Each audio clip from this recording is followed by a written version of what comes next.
अस्सलाम वालेकुम, welcome to my channel doctor Hafiza Mahak Fatima. और उम्मीद करती हूँ कि आप लोग खैरियत से होंगे। अक्सर और बेशतर आपने सुना होगा कि खारिश की बीमारी पूरे घर में लगी हुई है, खानदान को है, पहले अम्मी को थी, दादी को थी, उसके बाद हमें खारिश की बीमारी हो गई। बेसिकली ये खारिश की बीमारी है क्या, या अगर मैं मेडिकल लैंग्वेज में बोलूं कि स्कैबीज, तो स्कैबीज होता क्या है।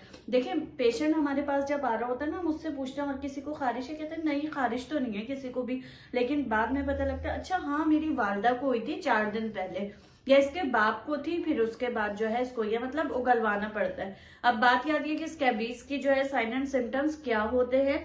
देखें, नाइट टाइम इचिंग होगी, वैसे तो आपको सारा दिन इचिंग रहेगी, खारिश रहेगी पूरे जिस्म पे, लेकिन क्या होगा कि रात के वक्त पे जो है ये खारिश ज्यादा हो जाएगी, इंटर डिजिटल स्पेस में होगी, यानी ये जो उंगलियों के जो बीच में जो जगह होती हैं इधर होंगी। छोटे बच्चे को हो रही है तो पाम्स एंड सोल्स यानी कि हथेलियों पे और पैरों के तलवे पे भी होगी।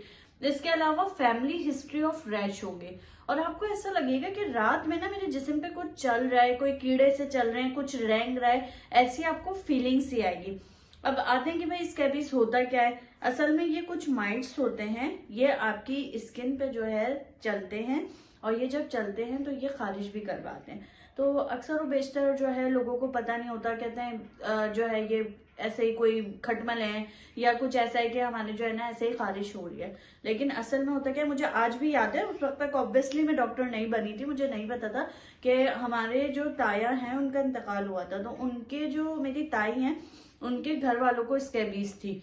अब वो जब मिलने आए इंतकाल के वक्त पे, तो आप यकीन करें कि ये मतलब ऐसे हंसने वाली बात भी हो जाती है कि पूरे खानदान को जो है ना वो स्कैबीज लगी है, और डॉक्टर्स को दिखा दिखा के थक गए और समझ नहीं आ रहा है कि क्या हुआ है, कि बस हर वक्त खुजा रहे हैं, उसको देख रहे हैं, सामने वाले को देख रहे हैं, वो भी खुजा रहा है और हम भी खुजा रहे हैं। तो उस वक्त ऑब्वियसली मैं डॉक्टर नहीं बनी थी, बहुत छोटी थी, तो पता नहीं था कि ये स्कैबीज है या इसका ट्रीटमेंट क्या होता है।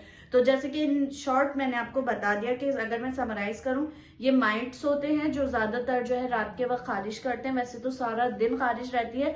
और इसके अलावा ऐसा होता है कि जो है ना आपके जिस्म पे कुछ रेंग रहा है या कुछ चल सा रहा है, उंगलियों के बीच में ज्यादा होती है, और फैमिली हिस्ट्री जो है पॉजिटिव होती है। अभी लास्ट टाइम जो है मैं सोसाइटी में एक पेशेंट देख रही थी अपने, तो मैंने पूछा कि घर में किसी को है, कहने लगी नहीं घर में किसी को नहीं है। मैं कहा जोर दें अपने दिमाग पे, किसी काम करने वाली को हो, या नानी दादी किसी रिश्तेदार से आप मिलने गई हो और वहां पे उसको जो है वो खारिश की बीमारी हो। कहने लगी हाँ यार आप सही बोल रही हैं, 2 हफ्ते पहले जो है मेरी मासी आई थी, तो वो अपने गाँव जा रही थी, गाँव से वापस आई, तो उसको जो है ना वो बता रही थी कि डॉक्टर को मुझे दिखाना है, मेरे जिस्म पे पूरे जो है वो खारिश से हो रही है। तो उनकी जो है मासी को हुई, हालांकि मासी घर में नहीं रहती ऑब्वियसली, लेकिन कांटेक्ट हुआ तो उनकी बेटी को हुई। तो स्कैबीज की जो ट्रीटमेंट होती है वो ये होती है कि आपने जो है गर्दन से नीचे तक जो है वो लोशन लगाना होता है। आज रात को लगाएंगे, सारी रात लगा हुआ आप छोड़ देंगे, और उसके बाद अगले दिन रात में लगाएंगे, तो परसों सुबह जब आप उठेंगे तो अपने जिस्म को जो है वो धो लेंगे। उम्मीद करती हूँ कि आपको ये वीडियो पसंद आई होगी। मजीद इसी तरह की मालूमाती वीडियोस देखने के लिए मेरे चैनल डॉक्टर हाफिजा महक फातिमा को सब्सक्राइब करना मत भूलिएगा। हमारे साथ रहिए, मिलते हैं इसी तरह की अगली वीडियो में। अल्लाह हाफिज।